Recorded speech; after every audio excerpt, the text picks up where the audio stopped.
Okay, here we go. So charge and the electric force. We talked last time a little bit about the structure of an atom and whatnot. So first, I'd like you to watch You Can't Touch Anything. So this is listed on my website. It's a Vsauce. And while you're watching it, if you could answer these questions. Are you sitting on the chair? Blah, blah, blah, blah, blah, blah, blah, blah, blah, blah. Okay. And 600 bananas.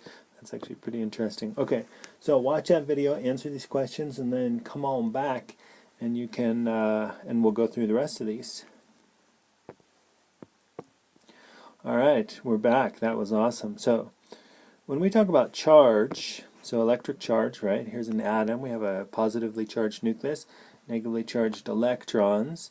Q is the variable we use for charge, and it's measured in coulombs. So that's our unit, just like force is measured in newtons, speed, meters per second, that kind of thing. And charge is, of course, different from mass in that it comes in positives and negatives. So we say that the charge on either an electron or a proton, they have the same charge, just opposite. So it's the Q, the charge, is 1.6 times 10 to the negative 19th coulombs. So we talked about how a coulomb is a lot of charge, right? There's going to be, well, 1 with 19 zeros. That's a whole lot. I don't know the name of that number, but it's that many, there would be that many electrons in a coulomb of charge.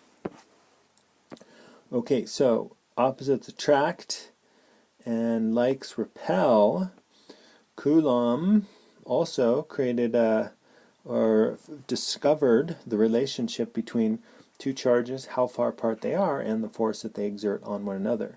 So this is called Coulomb's law, and you probably recognize that it looks really similar to this.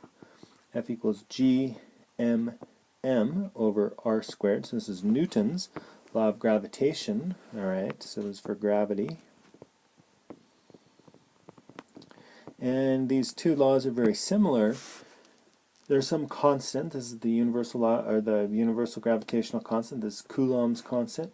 This depends on two different charges. This depends on two different masses, and they both vary inversely with the square of the distance between them.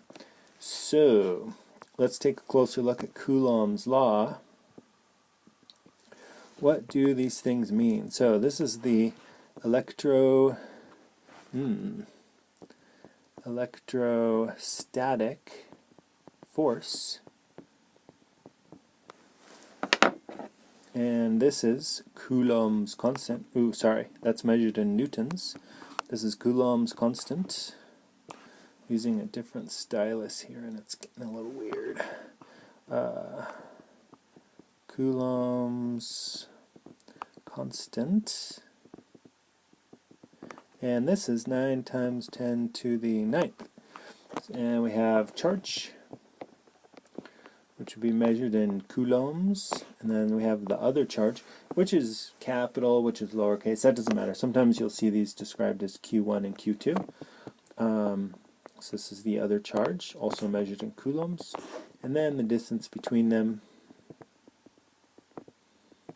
So distance between, it says between charges, and this would be measured in, you guessed it, meters. Okay, so it turns out the interesting thing, and I think I mentioned this last time, is that big G here, 6.67 times 10 to the negative 11, that's a real small number. 9 times 10 to the 9th, okay, 10 to the 9th, that's 9 billion, that's big. So I know that we think that gravity is a really strong force, but it's actually super weak compared to the electrostatic force, which is even weaker compared to the strong and weak the forces that take place inside a nucleus. Okay, next page. So, Coulomb's law examples. You know, physics, we're going to do some calculating.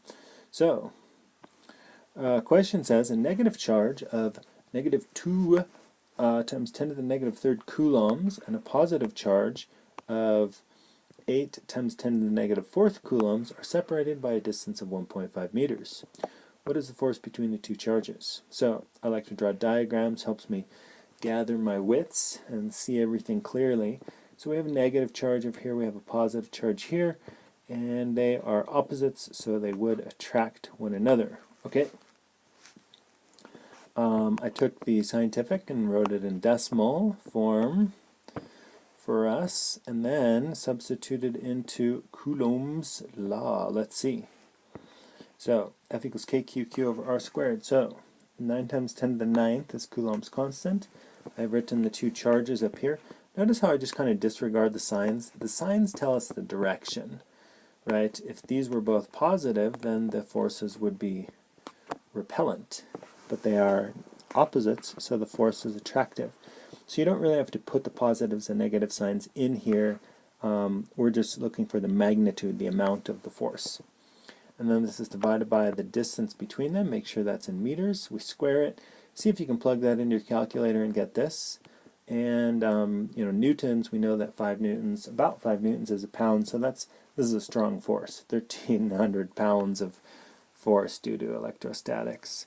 And these are, well, so those are actually relatively big charges. Okay.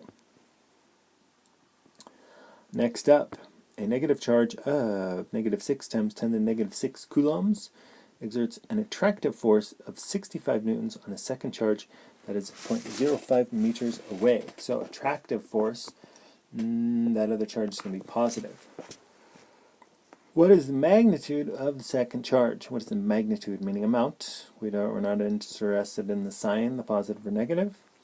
So I'm putting in 65 for the force.